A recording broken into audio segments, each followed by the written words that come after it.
let's talk a little bit about sight reading.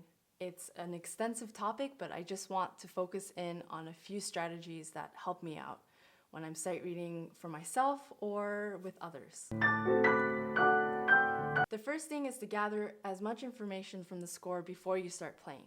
This includes the time signature, the key signature, tempo, and also just the general gist of the notes in terms of the flow, certain characteristics that pop out to you visually. The second thing is to really prioritize rhythm and pulse.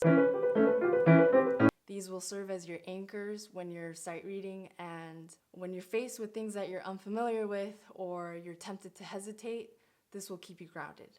The third thing is to read in chunks, both vertically and horizontally. What I mean by this is to recognize sets of notes within a chord or chords and sets of notes within a phrase. So here, instead of reading A-E, A-E, E, C sharp, looking at those as fifth, fifth, sixth is much more efficient.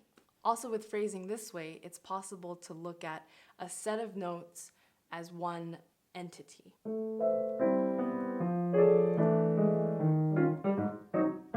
So let's take, for example, a sentence in the English language.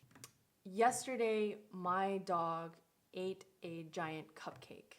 So the strategy here is to recognize that whole thing as a sentence and take it in as one thing. So the fourth thing is to notice patterns and sequences. This will go a long way because to some degree you know what to expect and almost predict in terms of what's coming next.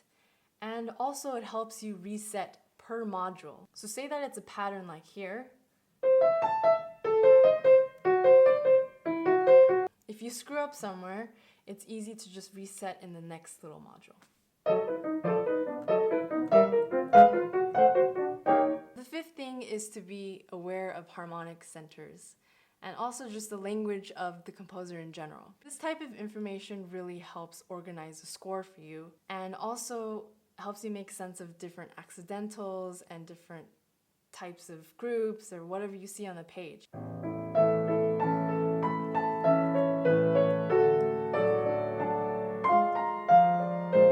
So this can be as simple as noticing that certain notes have sharps or flats in them in a consistent manner. So the sixth point is to use all the 5 things that I mentioned previously to fake in a way that is less wrong than the worst type of wrong. I don't know if that makes sense, but with sight reading, I believe that there is a healthy amount of faking that is acceptable. So let's go back to that sentence example. If you glance at that sentence and just took 3 words from it, and those were yesterday ate giant, that is so much farther from the actual meaning of the sentence than if you were to extract dog ate cupcake. Again, these 3 words versus these 3 words.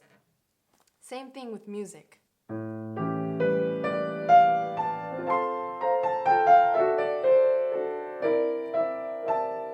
So going back to talking about pulse and rhythm, it's far worse to play something really sloppily in the wrong rhythm than it is to play it in the right rhythm.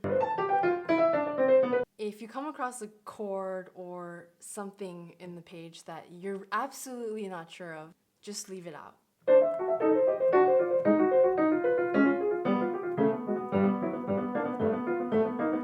So that's it, and I'm gonna go practice this so that I'm not sight reading it during rehearsal.